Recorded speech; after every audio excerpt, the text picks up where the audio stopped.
Hi friends, ఈరోజైతే నేను bread bajji చేయబోతున్నాను. ఎలా చేస్తారో చూపిస్తాను చూడండి.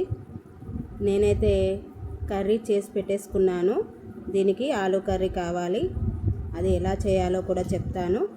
ఫస్ట్ ఆలుగడ్డను ఉడికించి దాన్ని పొట్టు తీసి మంచిగా స్మాష్ చేసుకోవాలి ఆలుగడ్డను. అలా చేసుకున్న తర్వాత తాలింపు పెట్టేసి అందులో ఈ ఆలు కర్రీని వేసి మంచిగా కలపాలి. పచ్చిమిరం వేసి చేయాలి ఫ్రెండ్స్. ఇందులో బ్రెడ్కి మంచిగా పట్టుకుంటుంది. ఈ కర్రీని ఈ బ్రెడ్కి ఇలా పెట్టేసుకోవాలి. ఇలా స్టఫ్ చేసి దీనికి మంచిగా బ్రెడ్కు రాకి పెట్టేసేయాలి. ఈ కర్రీ ఎంత బాగా పెడితే అంత బాగుంటుంది.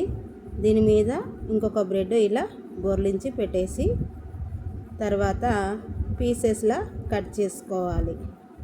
4 పీసెస్ కట్ చేసుకోవాలి. చూపిస్తాను చూడండి. ఇలా 4 పీసులు కట్ చేసుకోవాలి. మనం పొయ్యి పెట్టేసుకొని మూకుడు పెట్టేసుకొని అందులో ఇలా ఈ శనగపిండితో రెడీ చేసిన దాంతో బజ్జీని వేసేసుకోవాలి. శనగపిండి ఎలా చేయాలి అంటే కొంచెం శనగపిండి వేసుకొని అందులో ఉప్పు మిరము కావలసినంత వేసుకొని కొంచెం సోడా వేసి కలుపుకోవాలి ఫ్రెండ్స్. తగినంత నీళ్లు పోసి ఇలా గట్టిగా ఉంచుకోవాలి. బాగా పల్చగా చేస్తే పిండి దానికి పట్టుకోదు బ్రెడ్కి. మనం ఆలుగడ్డ బజ్జీ చేస్తాం చూడండి, అలాగే పిండిని ఇలా నానుకొని చేసుకోవాలి. నేనైతే ఇలా చేశాను, ట్రై చేశాను. చాలా బాగుంది ఫ్రెండ్స్.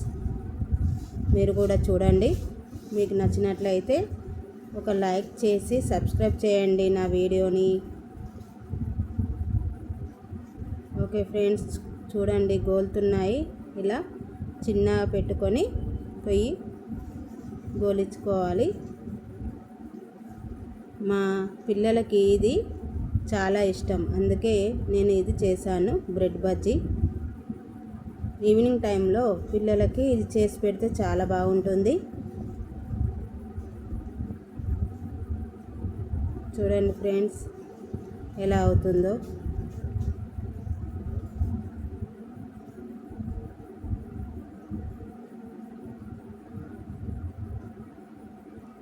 కర్రీ లేకపోతే బాగుండదు, అందుకే ఆలు కర్రీ చేసి ఇలా పెట్టుకోవాలి బ్రెడ్కి. ఆలు బొండం ఎలా చేస్తామో కర్రీ, అలాగే దీనికి కూడా ఈ కర్రీ చేసి పెట్టాలి. బ్రెడ్లో పెట్టేస్తే చాలా టేస్టీగా ఉంటుంది. చూడండి ఫ్రెండ్స్ ఎలా అయిందో.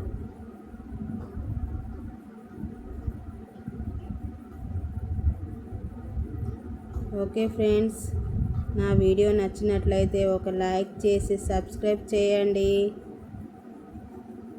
ఇలాంటి వీడియోస్తో మళ్ళీ మీ ముందుకు వస్తాను. Okay, bye friends.